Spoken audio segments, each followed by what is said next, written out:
नमस्कार, कहानी कमल में आपका स्वागत है। आइए आज सुनते हैं भगवती चरण वर्मा जी की लिखी कहानी।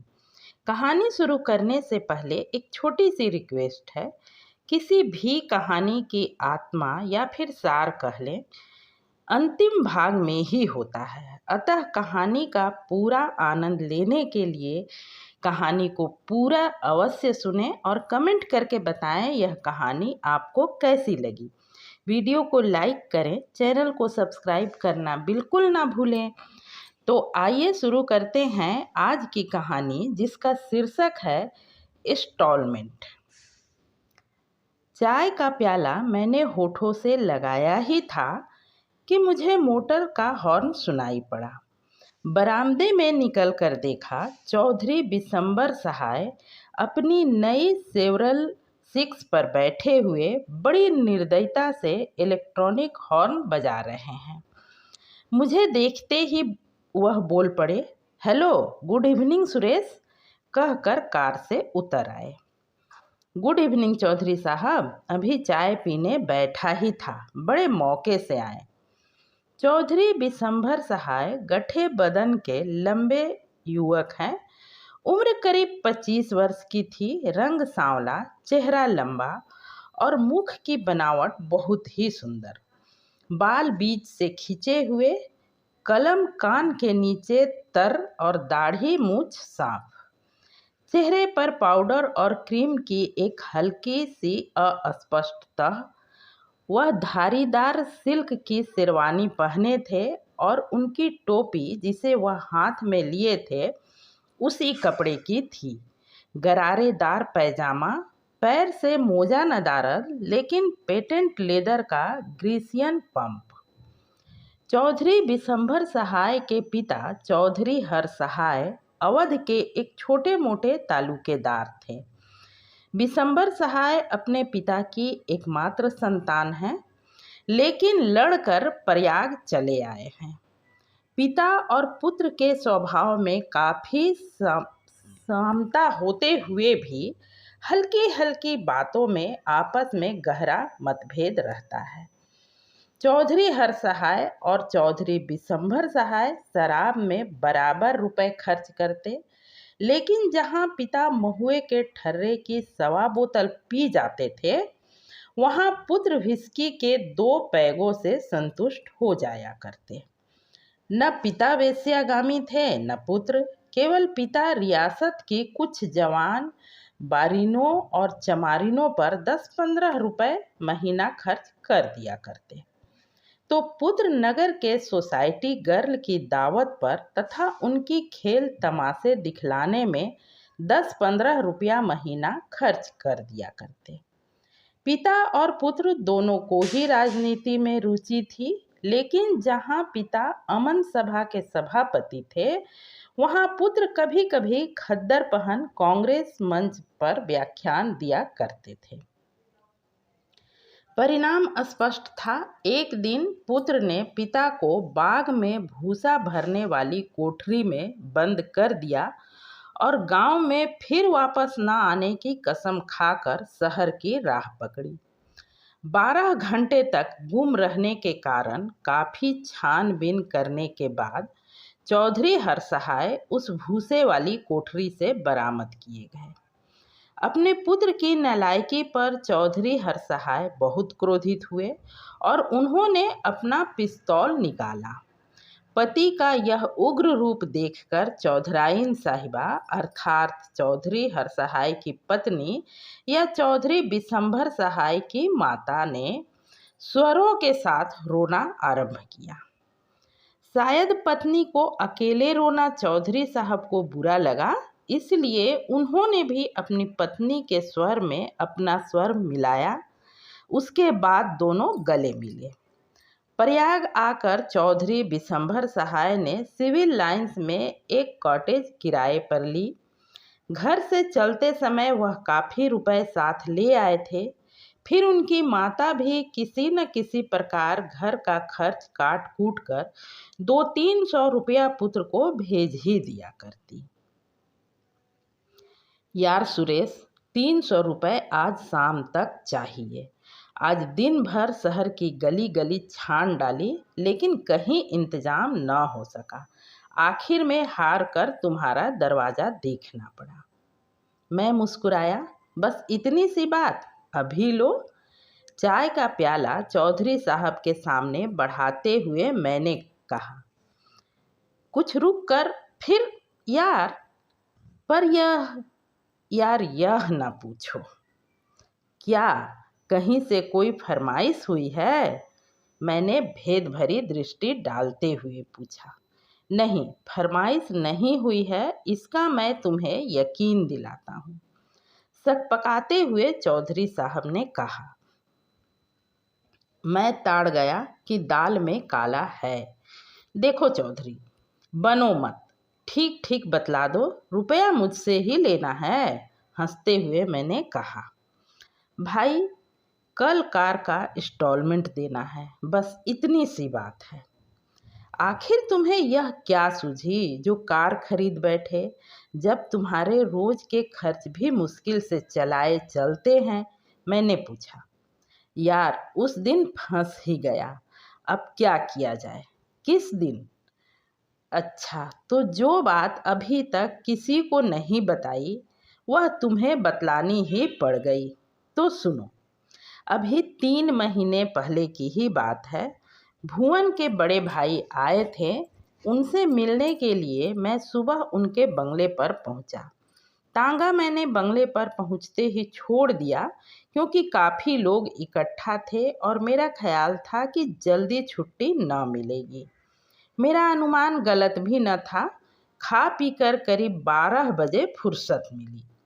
मुझे एक काम से चौक जाना था। मैंने भुवन से तांगा मंगवाने को कहा तो मालूम हुआ कि उसका नौकर बीमार है। यह सोचकर कि बाहर निकलकर कोई सवारी ले लूँगा, मैं भुवन के बंगले से चल पड़ा। भाई सुरेश, जानते ही हो कि बरसात की धूप कितनी कड़ी होती है। ठीक दोपहर, जमीन जल रही थी और खोपड़ी चटक रही थी। फाटक के बाहर आकर मैं एक पेड़ की छाया में खड़ा हो गया और सवारी की प्रतीक्षा करने लगा। मैं करीब आधे घंटे वहाँ खड़ा रहा, लेकिन कोई खाली तांगा ना निकला। तबीयत परेशान हो गई। मेरा बंगला वहाँ से करीब 2 मील की दूरी पर था। पैदल चलने के ख्याल से ही आंखों के आगे अंधेरा छा जाता। कुछ समझ में न आ रहा था कि क्या करूं। अंत में मैंने यह तय किया कि यदि 10 मिनट में कोई सवारी नहीं आती तो जान पर खेल कर घर तक का रास्ता पैदल ही नापूंगा। 10 मिनट भी हो गए पर सवारी का पता नहीं। अब मैंने चलने के लिए कमर कसी। पैर उठाया ही था कि इक्के की घड़घड़ाहट मुझे सुनाई पड़ी। पीछे मुड़कर देखा तो एक खाली इक्का चला आता था। मैं रुक गया। सुरेश, सच कहता हूँ कि उस इक्के को देखकर जान में जान आई। लेकिन उस इक्के की बाबत यहाँ कुछ बतला देना आवश्यक है। मेरा ख्याल है वह इक्का गदर से पहले बना होगा, क्योंकि इतनी पुरानी लकड़ी की चीज़ मैंने कभी न देखी थी। पहिए छोटे छोटे, जिन पर लोहे का हाल चढ़ा हुआ था, धुरे से निकलने की लगातार कोशिश कर रहे थे, लेकिन निकल न पाते थे, क्योंकि लोहे की एक एक कील उनको रोक रही थी। इसलिए शायद उन कीलों से लड़ने के समय कभी कभी एक कर्कश आवाज़ कर रहे थे। इक्के की छत बेर बेर चारों तरफ हिल डुल कर अपने बुढ़ापे को प्रकट कर रही थी। छत के 3 डंडे तो मौजूद थे, लेकिन चौथे के जवाब दे देने के कारण बांस का डंडा लगाया गया था। बाकी 3 डंडों में भी काफ़ी मरहम पट्टी हो चुकी थी। उस इक्के पर एक गद्दा बिछा था, जिसके ऊपर का कपड़ा फट गया था और रुई हवा में उड़कर दुनिया में घूमने फिरने की सोच रही थी। उस इक्के में जो घोड़ी जूती थी वह करीब 3.5 फीट ऊंची, 5 फीट लंबी, 1 फीट चौड़ी होगी। उसकी एक एक हड्डी गिनी जा सकती थी। वह कभी कभी रुक कर सुस्ताने का प्रयत्न भी कर लेती। इक्केवान करीब 70 वर्ष के बुजुर्गवार थे। उनकी दाढ़ी काफी लंबी थी और सन की तरह सफेद, कमर झुकी हुई और दांत नदारद। उनके एक हाथ में चाबुक था और एक हाथ में घोड़ी का रास। वह उस समय शायद अफीम के पिनक में ऊँघ रहे थे। सुरेश, तबीयत तो नहीं हुई कि उस पर बैठूं, लेकिन मरता क्या न करता। मैं चलते इक्के पर ही उचक कर बैठ गया। घोड़ी ने अंदाज लगा लिया कि इक्के पर बोझ अधिक हो गया और वह विरोध रूप में खड़ी हो गई। इक्के के खड़े होने के साथ ही जो झटका लगा तो बड़े मियाँ ने आंखें खोल दी।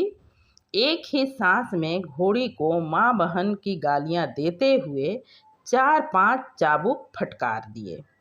घोड़ी को चलना ही पड़ा। इसके बाद उन्होंने मुझे देखा। बाबूजी सलाम, कहाँ चलना होगा? बस सीधे चलो, मैंने कहा, क्योंकि मेरा बंगला उसी सड़क पर था।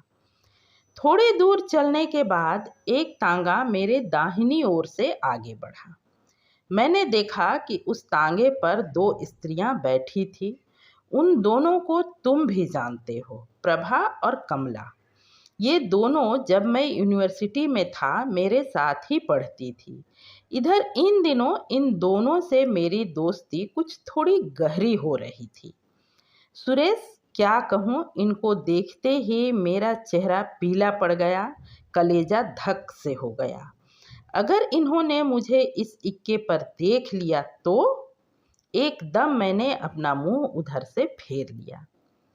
लेकिन बदकिस्मत से मैं ही अकेले उस सिक्के पर था। अगर और सवारियां होती तो शायद मैं छिप भी जाता। तांगा तेजी के साथ बढ़ा जा रहा था, लेकिन एकाएक धीमा हो गया।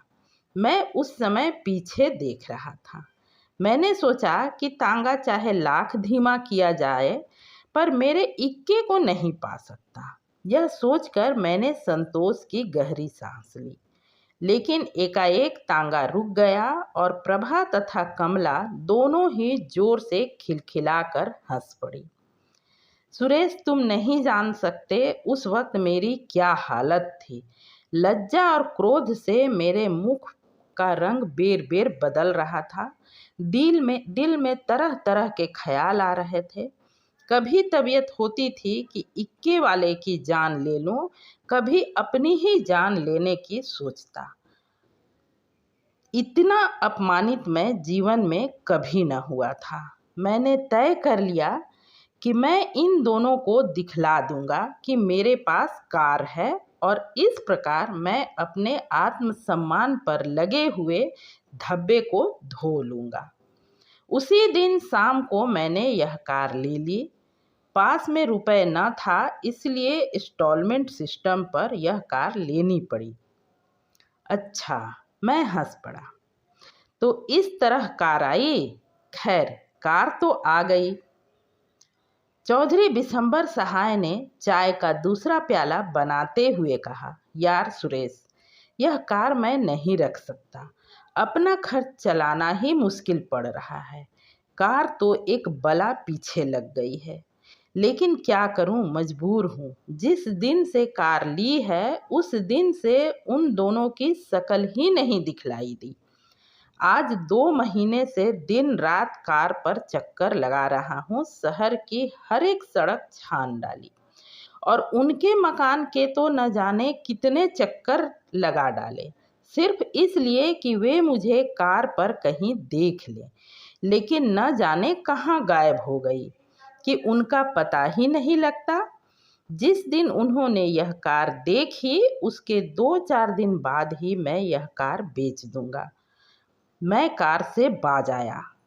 अच्छा, अब इंस्टॉलमेंट के रुपए तो निकालो। समाप्त। पूरी कहानी सुनने के लिए दिल से धन्यवाद। चैनल को सब्सक्राइब करना बिल्कुल ना भूलें।